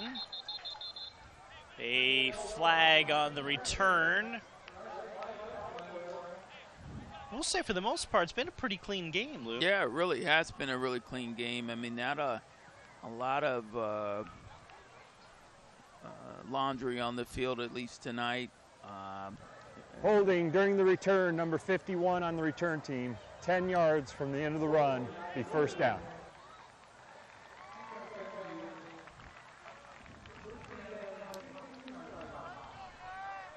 Well, I think here they will start, I guess, with a continuous clock at this point. We're about 36 or so. Yes. Yep. Yep. So that's what we're faced with right now. And, those of you who are just joining us, Marion had a great opportunity. They were certainly down in their end of the field and turned the ball over. So Decorah came back in a rage and scored very quickly.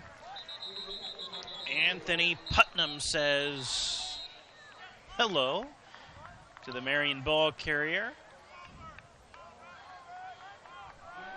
Yeah, Putnam's my guy, man. I mean, he's the 6'4", 323 guy. They got him at a junior, number 75.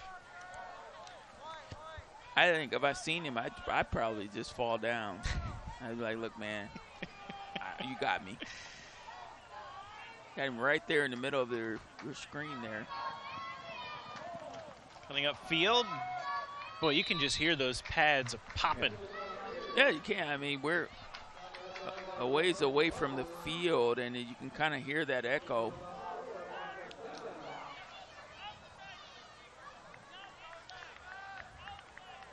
The last 2 weeks, Decorah has allowed 7 points and 7 points.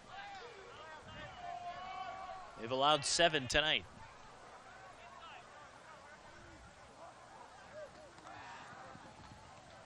Pass is intercepted, and here come the Vikings. Another pick, another touchdown, Decorah. And again, it's Tommy Sexton. Yeah, he's been all over he's a ball hog tonight, you know. Let's take another look at it a little bit closer here. The ball is tipped at the line of scrimmage right there, but man, Sexton is just right where he needs to be to snag these interceptions. I think this is his third on the night, right? His second. Okay. Keenan has 2, and they each have run one back. Yeah. I think they got a little competition or something going.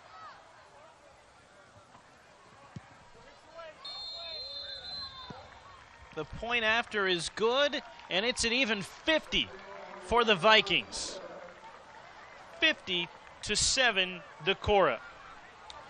Yeah, I think if you're Marion at this point, you know, it may be best at least, you know, particularly if certainly your quarterback's having some struggles tonight.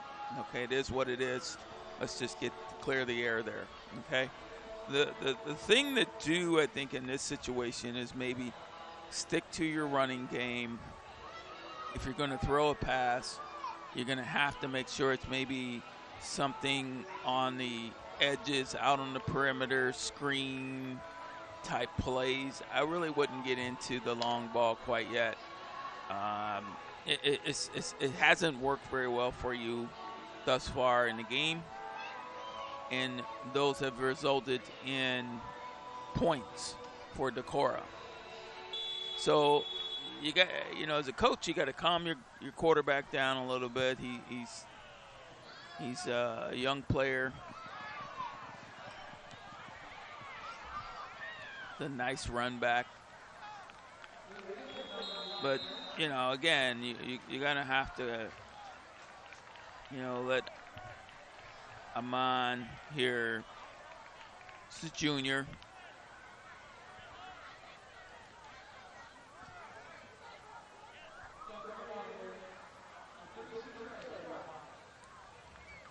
We'll 50-7, Decorah. What's amazing about this is they had no points at the end of the first quarter. Yeah. I mean, that's what.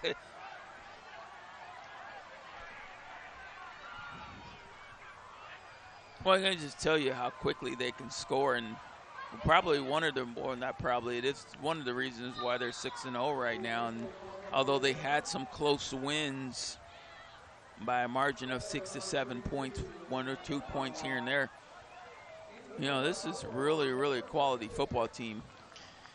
And it's nothing to be ashamed of.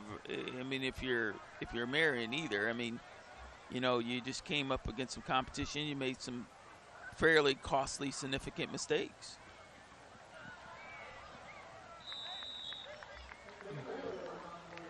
This is a season high in points for the Vikings, getting to the 50-point threshold.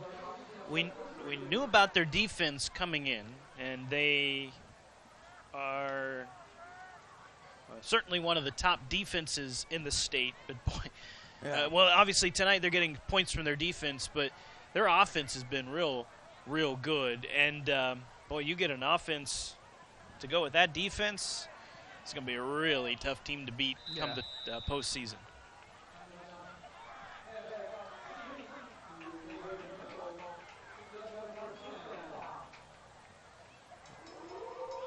It's an official's timeout for a cramp. And one of the Marion players, 50-7, Decorah leading. Marion will be back.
back to the ground. It's Creighton Wheeler diving for a first down. Yeah. Well, and I think that's a safe call right here. I mean, Wheeler, like I said, he's got the wheels to get there, and no pun intended. It's just that, he's been able to kind of keep the chains moving at least temporarily for you, because you just have not had any success in the passing game.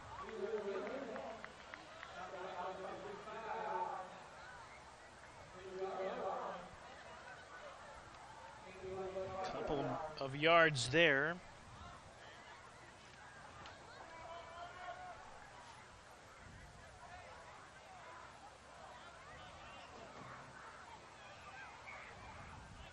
Pass to the left. Daninger again. Picks up a few there. Yeah, you see the methodology behind what I was essentially saying is those are safer calls than trying to go across the middle, slant patterns, things like that, because that just has not worked for you well. It's at least something that you're going to want to improve on going into the rest of the season. But when you got a linebacking crew like Sexton and Dahlberg, they've both been all over the field tonight. This time Landon Quandal gets into the backfield with the sack. Haven't called his name tonight. That just shows you how deep this Decorah team is, especially on the defensive side. Quandal, their backup linebacker. So they've got a few of their reserves in the game. And I think that's great sportsmanship too. Certainly the game is, at least thus far, a bit out of hand. New punter as well for Marion. So it gives your younger guys an opportunity to play on homecoming night.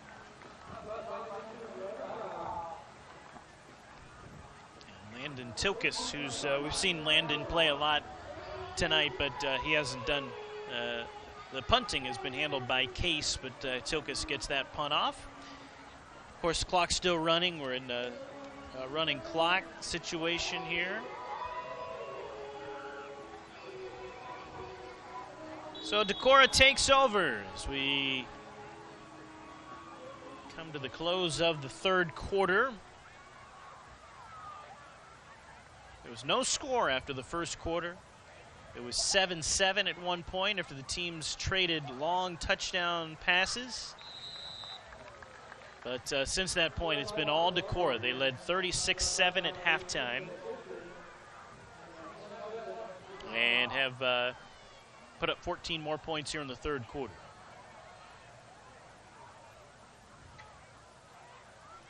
Yeah, they've really put on an impressive show here.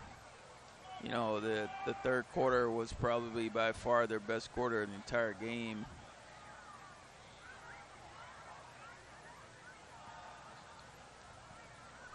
Back to the ground.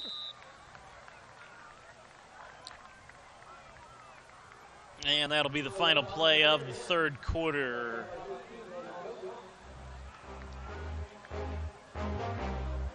In all likelihood. 50-7, Decorah leading the Marion Wolves. And Decorah well on their way to a 7-0 start. Back after this for the fourth.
Back to Marion as we get ready for the fourth quarter. It's all Decorah leading Marion 50-7. It's Decorah football.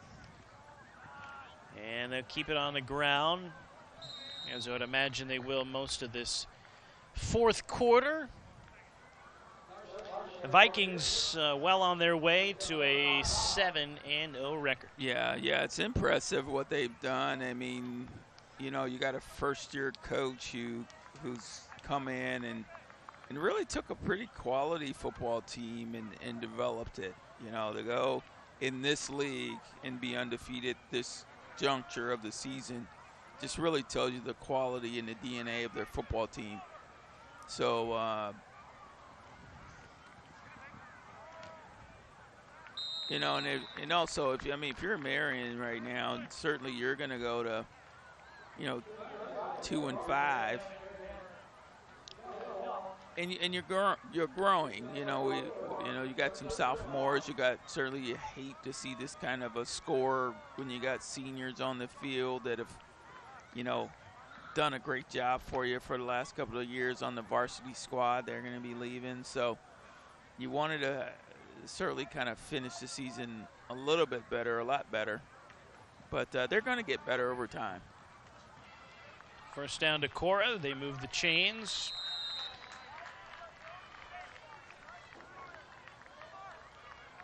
Marion will be back at it next week. They travel to Mason City, and then they are back home hosting Waverly Shell Rock.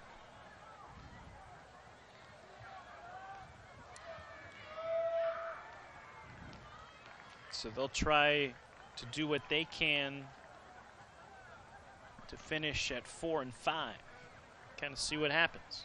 Yeah.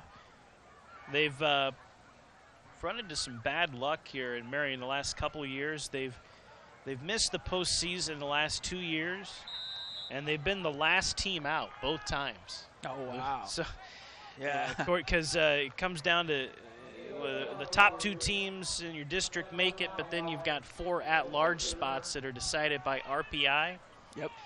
Marion was the last team out both the last 2 years. So unfortunate there for them. So we'll see if they can right the ship next week at Mason City. As far as Decorah goes, they've got a real big one coming up next week. They're going to be at home. They're going to play a ranked, or in all likelihood, a ranked team, ranked at the moment, Western Dubuque. And that game likely going to decide the district title. Both teams in all likelihood headed to the playoffs, but that game will probably decide the district title next week, and then Decorah will be at Waterloo East to close out the regular season. But Lou, this team, you know, they've got big goals, I'm sure, in sight, and they involve playing pretty deep into the month of November, I would assume. Yeah.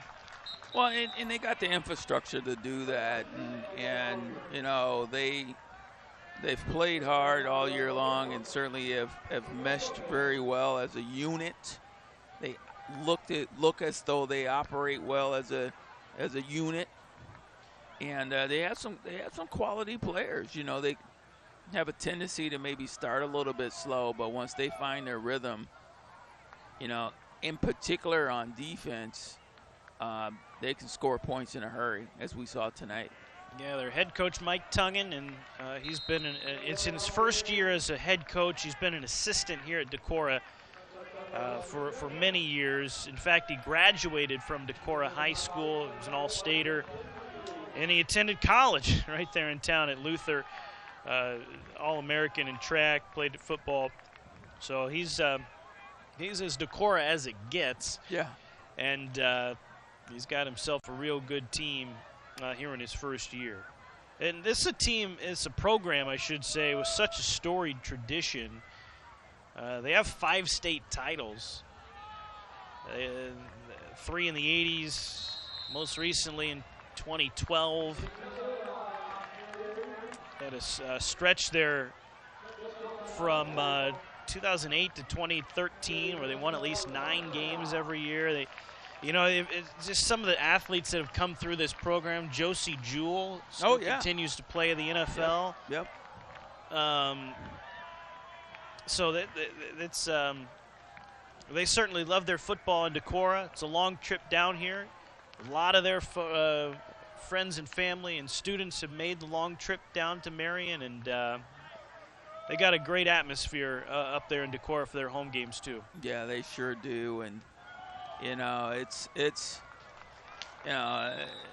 like you said, it is a long trip to get there, but what a beautiful city they have there in Decorah, and lots of great folks up there as well. And I think their destiny really right now is in their own hands. I mean, certainly going into a 7-0 record, in mid-October is a pretty good indication of the quality of your football team.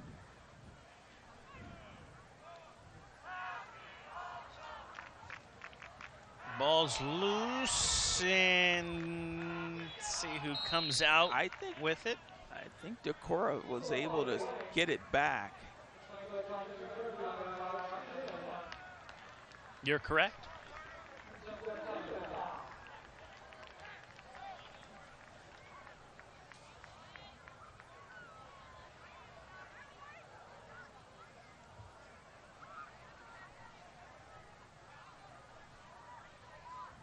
Coming up on Wednesday night. In fact, every Wednesday night, tune in at 6:30 for Hawk Talk with Kirk Ferentz.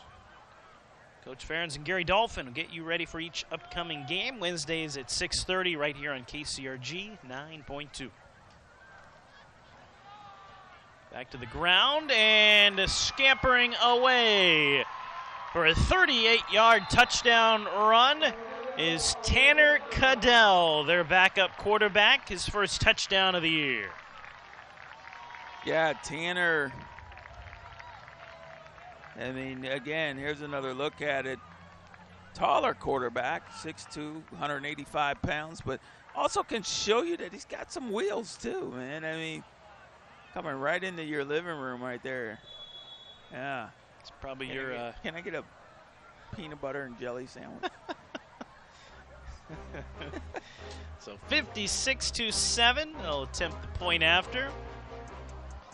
Tanner Cadell, likely your quarterback next year for this Decorah team. As Buxa will graduate. 57-7, Decorah leading by 50 points here on the road in Marion.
.50-point lead for the Decorah Vikings.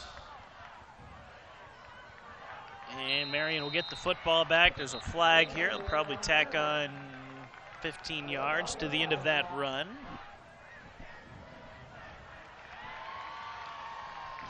Both teams playing several of their reserves here at the end. Personal foul.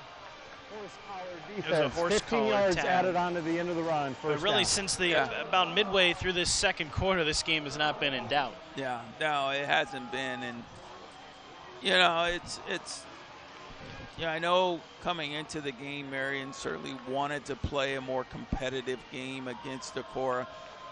They just simply made too many mistakes, and Decorah capitalized on those mistakes, was able to turn those mistakes into points very quickly. And ultimately, Marion just didn't have an answer for it. They couldn't recover from those mistakes, and ultimately continued to make the mistakes. And those are the interceptions that really turned into points. So, kudos to Decorah for coming in here and coming out with a huge win, 50-point win.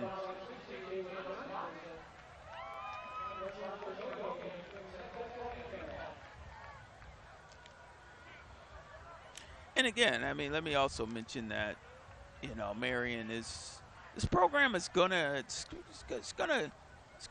keep growing, all right? And they have a lot of talent on this football team, and you'll see there a nice run up the middle. So there's talent on the football team, and they just need to figure out a way to kind of continue to maximize what they have from the talent pool. There's some pretty good sophomores coming up as well, too.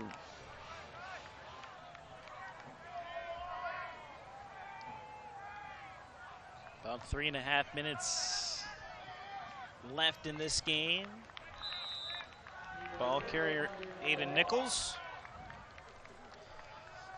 Aiden's run the ball quite a bit this year for the Wolves. He's, in fact, he entered tonight with 222 yards on the ground, which is more than Creighton Wheeler. Yeah. Well, we hadn't really called Aiden's Nichols' name a whole lot tonight, because like you said, Wheeler's been getting the majority of the carries. He's just a bigger runner. He's a different type of runner, and you can see what he can do when he has the football. Just out of bounds.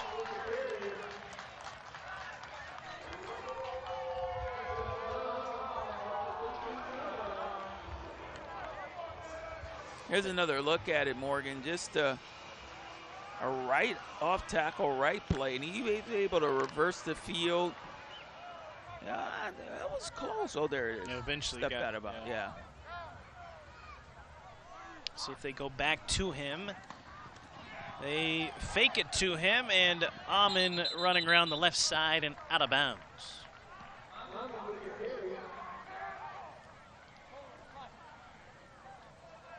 Yeah, it's almost as though this is what they needed to do, at least throughout the course of the game,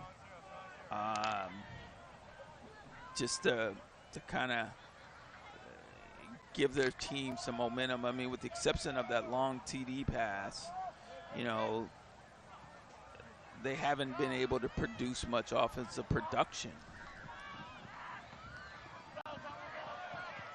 Pass out to the right side, and gain of a few yards.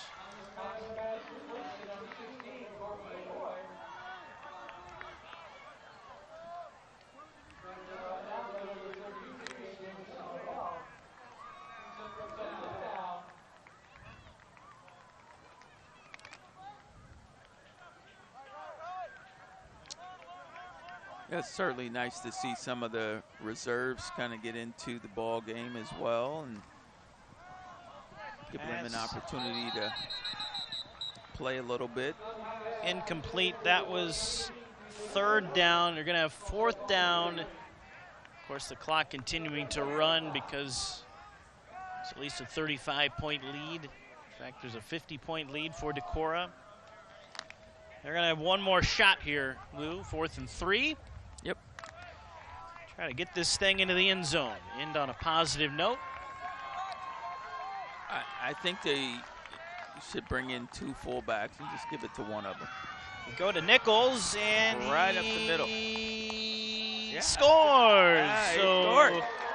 Aiden Nichols gets into the end zone. That's a nice way to cap off tonight. Yeah, nice run. Pretty good runner, I think. Yeah, he really is. Really good, talented runner. Another look at it, just takes the ball.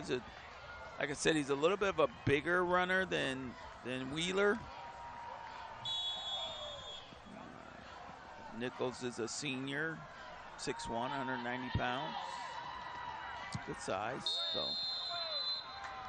Point after good, and it's 57-14. Final break, we'll be back after this.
Closing out this one tonight, Decorah leading Marion 57-14. The Vikings on their way to a 7-0 record with a very impressive win tonight in Marion. I have a kickoff, and that's probably going to do it, as that'll start the clock. And he'll take a knee, but the clock's not going to stop, so I don't think we'll need to run another play. So the final's going to be Decorah 57 and Marion 14. And this game had 36 points from the Vikings in the second quarter alone.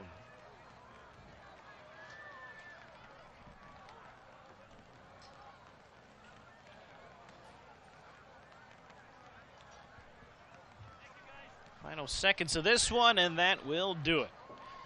We'll take a final break and come back. Highlights after this. All Decorah as they beat Marion 57-14.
Welcome back to Marion final in this one.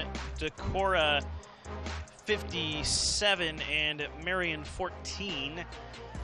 As we take a look at some of the highlights from the second half. This was a 36-7 lead for Decorah at halftime. Lou, this was impressive to start the second half. Yeah, it really was. And, you know, certainly Decorah was not expecting that onside kick. And here's was the opportunity that kind of bursted the momentum for Marion and, you know, really started to change the trajectory of where this game went. There's a passing play across the middle there, just, you know, taking it all the way to the house there by Gavin. Then another run right up the middle for the score, and just kind of kept rolling after that. There's another tip pass and an interception there by Sexton. He was all over the field tonight. Yeah, he had 2 picks. Keenan had 2 picks, 4 total interceptions. Both those players took one back for a touchdown. And this is the backup, Lou. Yeah, he's impressive. You know, he's long strides there. They're able to get the ball in the end zone on the quarterback keeper. Yeah, Cadell.